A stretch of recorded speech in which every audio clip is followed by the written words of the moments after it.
Mr. Turner.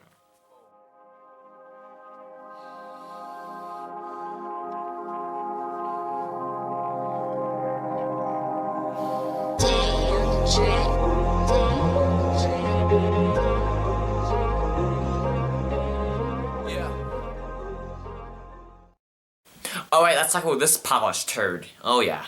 Mr. Turner is about JMW Turner's life. It's the last 25 years of it. Apparently not a lot didn't happen during that time. Anything. So this film's a period paste. Yeah, it's a period paste. I'm gonna paste it on the wall when I'm done with my period. No, this film's a period piece. It takes place during the 19th century. And it's screaming, Oscars, nominate me! First, let's talk about the positives about this film. Alright, the positives.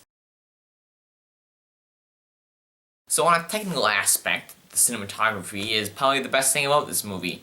Everything looks crisp and clear and kind of looks like a painting. So I mean, it works. It looks nice. It looks good. The painting and the period piece of the sets and stuff look good. You can really tell that every shot in this movie was really planned out. Clearly somebody cared. I say they didn't care about the script though. The script is really decently okay. I mean, it's not awful. I mean, there's no exposition. So I mean, that's something, right? It's gotta be something. I mean, that's good. I want everything to be explained. I mean, I want some conversations to happen, but I want them to be relevant. Things that happen aren't relevant and could have been cut. I gotta say, the guy who plays Mr. Turner, Timothy Spall, excellent. In about a third of the scenes he's in. Excellent in those scenes, though. He's either hit or miss. We'll get into that later, though. Is with the costume and set pieces. Yeah, for a $12.6 million budget, this film looks fantastic. As like with the costume stuff. And it also works because the cinematography is good in it. And to create somewhat of an atmosphere for this empty cello. That aside, now let's really get into it. Let's talk about this film. Now when I mean this movie's a polished turd, here's what I mean. Imagine you took a shit and it looked nice. You polished it up and you made it look really nice. It's still made of shit. It doesn't make it any better. It's still garbage. It's still bad. I don't care how nice you can make your pile of crap look. It's still not gonna be good. Still missing a lot. Still stinks. Still disgusting to look at. You made it look nice on the outside to try to fool the audience. I'm not gonna be fooled by that shit. Literally. First, let's talk about the plot. There is no plot. It's just Turner doing stuff. Turner, let's go walk over to this village and paint some stuff. Turner, I'm gonna go have sex with my maid now. Turner, I'm gonna cry about some stuff. I'm gonna have somebody in my life who's important die and have no relevance to anything else in this film. I'm gonna go do some more stuff over here. I'm gonna do something here, and then the movie's gonna end. Don't worry. 25 years, 2.5 hours. Don't worry, it goes by like that. That's how fast this movie goes by. The plot is very shallow, unfortunately. It doesn't really show a lot of history of father of Impressionism, JMW Turner. It shows him doing stuff for 2.5 hours. Does he care? And honestly, for this movie to contain 25 years of his life, why is it so dull? Okay, this movie contains 25 years of somebody's life. It should never be dull. It should be entertaining, okay? 25 years. A lot happens in 25 years. Let's look at this, okay? I don't even know the history of this guy. I'm sure a lot of interesting things happened to him.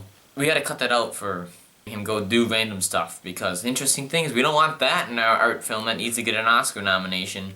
The Academy likes boring movies, don't forget that. The movie as dull as possible, try as little as possible, this movie interesting, it's gonna get a nomination.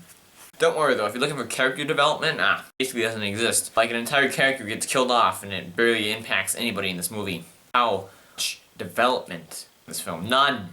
I mean, this guy who dies is kind of an important character. You'd think I'd feel something for him in the end. I'm not a sociopath completely.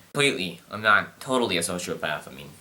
I'm not a complete psychopath. I won't kill somebody because I kind of have emotions. I mean, there's movies that make me feel things, but I'm not gonna just wipe out an entire village for no reason. I mean, I'm not a sociopath. I feel in the movie. I want to feel something instead of looking at a wall. You know, another thing about this movie is the act. Alright, let's talk about the acting. Timothy Spall is good in it. Either hit or miss though, because the director kind of lost with this epic. He doesn't know what to do with it, because there's so much of it. He doesn't know what to do with it. Kind of the problem. Also, was it really necessary to have Mr. Turner grunt most of his lines? Supposed to expect that Mr. Turner is part of an ape relation. He's the closest relative to apes right now during this time period. Since haven't evolutionized past. Like, I'm not even kidding. He sounds like the Penguin in this movie. He was auditioning for the part of the Penguin in a Batman film. Yeah, he went to go do Mr. Turner. Like the Penguin too in this movie. Just look him up with a top hat and everything. It's weird. Alright, let's talk about the worst part of this movie. The pacing. Holy crap. The pacing, okay. Really necessary for you to hold on a shot for at least 45 extra seconds. All you need to do is cut it. I'm not talking about like an action movie where it's cut. Nice to see a shot held for a while. But you don't need to hold on to it forever. It's okay to cut. It's okay to cut a little bit. Like a couple seconds. Also, the pacing in this movie. Don't get me wrong, I like long movies. Hell, Apocalypse Now, The Godfather, Godfather Part 2. 3 of my favorite films of all time are really long. They're longer than 2 hours all. Some of them are even 3 hours. I like The Seven Samurai. It's a foreign film that's black and white and it's 3 hours long. It's awesome. You can't care for the characters, and so this movie will have no impact on you because the script is so dull and basically it's just a bunch of people babbling on dialogue that has nothing to do with anything. Overall, I would say this movie is interesting if you like art, painting, or JMW Turner's life, but unfortunately I'm going to give it a 5.94 out of 10 and a C+. It's not bad, it's well made, but it lacks substance, and that's why it's kind of generic. So, in the comments below, what was the most disappointing film you've seen in 2014? Yeah. Thank you for sticking with us.